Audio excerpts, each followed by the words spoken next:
Assalamualaikum Sobat Football United. Ringan amatiran ala gue masih dari Vol Cafe. Gue berada di lokasi di Setiabudi.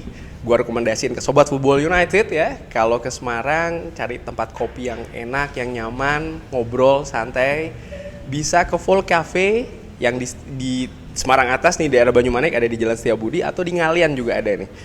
Gue seruput dulu kopi hitamnya, mantap bener. Bismillah.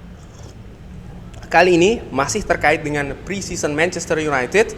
Gue ambil dari manunited.com. Erik ten Hag ini memberikan keterangan ya kepada MUTV tentu saja mengenai pertandingan Manchester United seri 1-1 menghadapi Athletic Club de Bilbao di Dublin.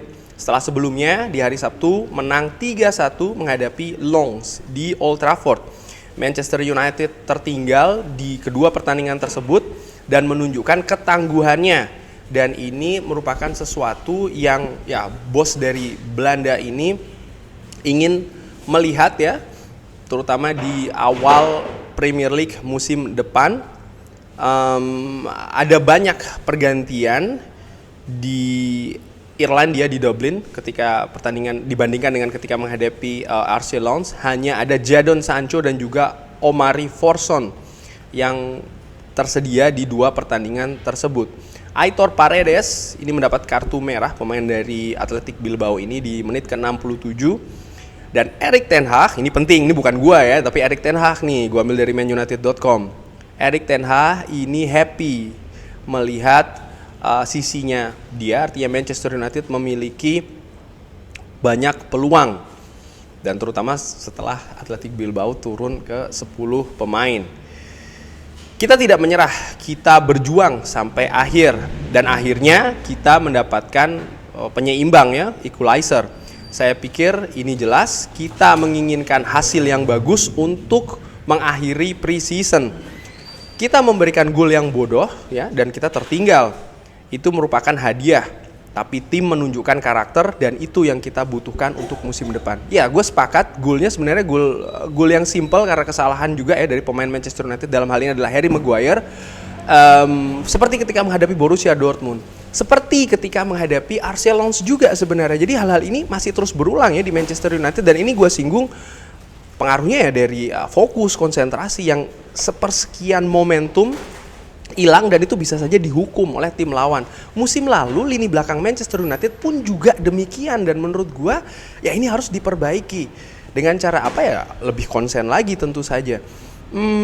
Erik ten Hag tapi memuji karakter Manchester United yang oke, kita melakukan kesalahan, kita ketinggalan duluan, tapi pemain tidak menyerah, pemain terus ingin menyerang ya, pemain terus ingin mencari solusi, dan sampai dengan menit akhir Manchester United berhasil nih akhirnya untuk menyamakan kedudukan, dan ini menurut gue yang diperlukan untuk musim depan. Sepakat gue ya, dan ini sebenarnya sudah ditunjukkan dari musim lalu sih, bagaimana karakter pemain Manchester United ini berbeda dengan musim-musim sebelumnya.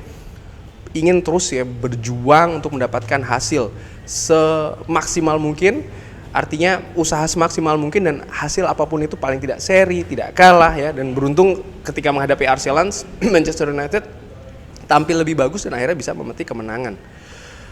Ketika menghadapi 10 pemain, tentu saja ini merupakan latihan yang bagus. Ketika Anda menemukan kesempatan seperti ini di pre-season, Anda harus mengambil kesempatan. Dan ketika Anda bermain melawan 10 pemain, kita menempatkan 3 pemain di belakang dan menempatkan ekstra pemain di penyerangan di Noam Emran.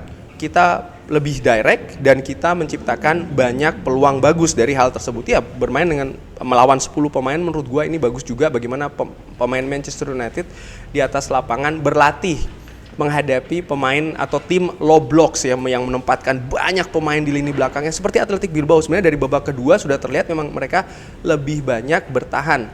Dan ketika bermain dengan 10 pemain lebih banyak lagi, dan pemain Manchester United ini harus mencari solusi. Dan gue sempat berpikir, oke, ini kan tim kedua ya, bagaimana nih kalau tim pertama ada Bruno Fernandes, ada Mason Mount, ada Anthony, ada Marcus Rashford, tapi di tim kedua ini kan oke, ada Christian Eriksen. Siapa lagi nih motor kreativitas dari pemain Manchester United? Dan gue melihat kurang begitu ya kreatif, dan ternyata pemain Manchester United di menit-menit akhir mampu mencari solusinya dengan melakukan umpan direct dari jarak jauh, Aaron Wan-Bissaka ke Harry Maguire ya, dan memberikan aksis ke Facundo Pellistri.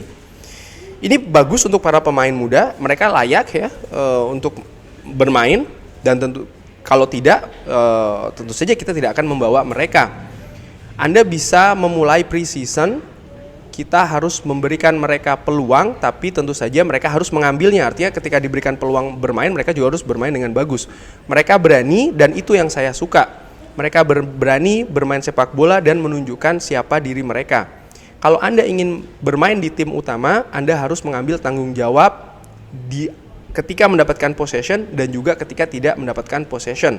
Dan itu yang mereka lakukan. Saya sangat happy dengan perkembangan mereka. Di pertandingan seperti ini, ketika menghadapi Borussia Dortmund, kita tentu saja memiliki pertandingan juga menghadapi Wrexham. Jadi ini merupakan sesuatu yang berharga untuk perkembangan pemain muda. Dari pertandingan-pertandingan tersebut, mereka belajar dan berkembang dengan banyak. Akhir pekan yang sangat berharga. Di satu akhir pekan, 2 tim bermain ya, dan kita sempat tertinggal duluan, dan Anda melihat karakter, dan ini yang Anda butuhkan di musim depan. Kadang-kadang Anda ketinggalan dulu, lalu Anda harus menunjukkan ketangguhan, khususnya ketika di momen-momen Anda butuh determinasi. Kita harus menunjukkan hal tersebut di akhir pekan ini. Ini merupakan weekend yang bagus untuk kita. Kemarin kita berpikir kalau itu merupakan level permainan yang bagus. Hari ini ketika menghadapi Athletic Bilbao, saya melihat juga permainan yang bagus. Saya pikir dari awal pertandingan ini juga sangat bagus. Kita seharusnya bisa mencetak paling tidak 1 gol karena ada peluang yang sangat bagus dari Jadon Sancho. Ya betul, sudah one on one dengan penjaga gawang Athletic Bilbao, tapi sayang ya masih bisa di save.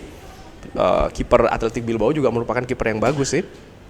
Kita memiliki beberapa momentum setelahnya, tapi ya kita kebobolan dengan cara yang bodoh. Tapi seperti yang saya katakan, kita juga mendapatkan hasil, artinya tidak kalah, seri, dan kita kembali dari ketertinggalan, dan ini merupakan weekend yang bagus untuk kita. Itu yang dikatakan oleh Erik ten Hag. Nampaknya Erik ten Hag lebih menekankan selain sisi permainan ya, tapi juga karakter dari pemain Manchester United di atas lapangan.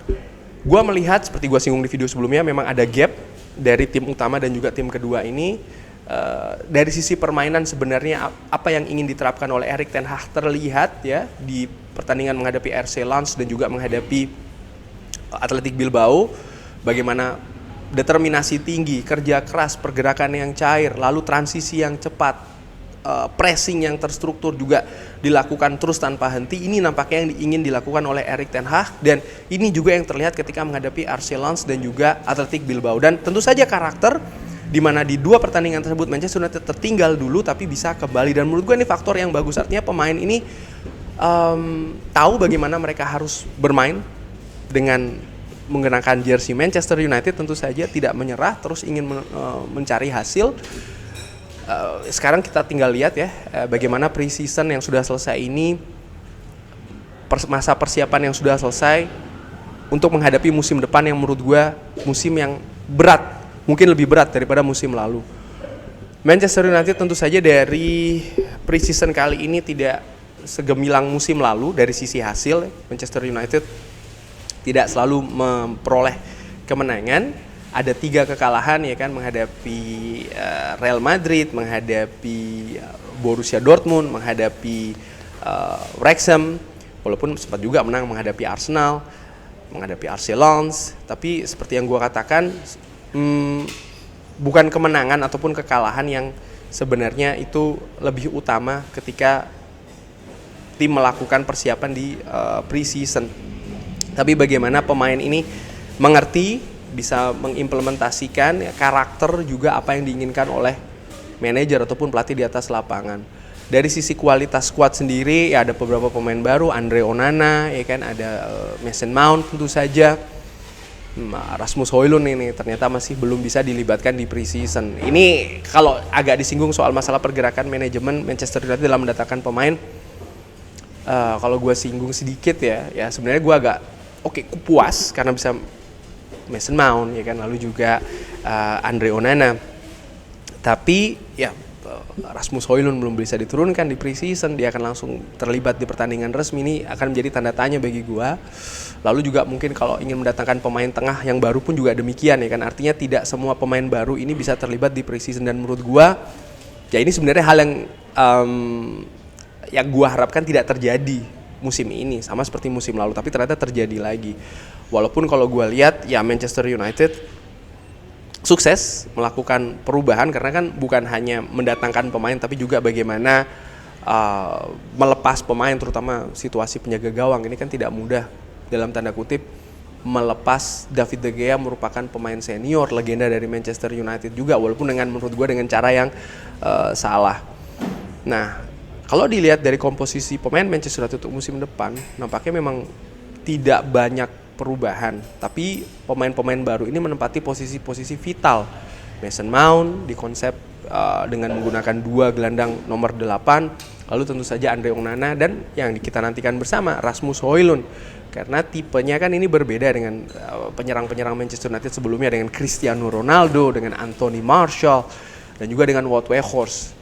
Hanya saja sekali lagi gue ulangi ya, sayang sekali belum bisa dilibatkan di preseason. Tapi dari 2 pertandingan di weekend, Erik ten Hag happy, gue pun juga merasa happy ya dari sisi permainan Manchester United yang memang lebih atraktif, lebih menyerang juga dan mendapatkan hasil. Artinya oke, tadi malam seri tapi sebelumnya menang.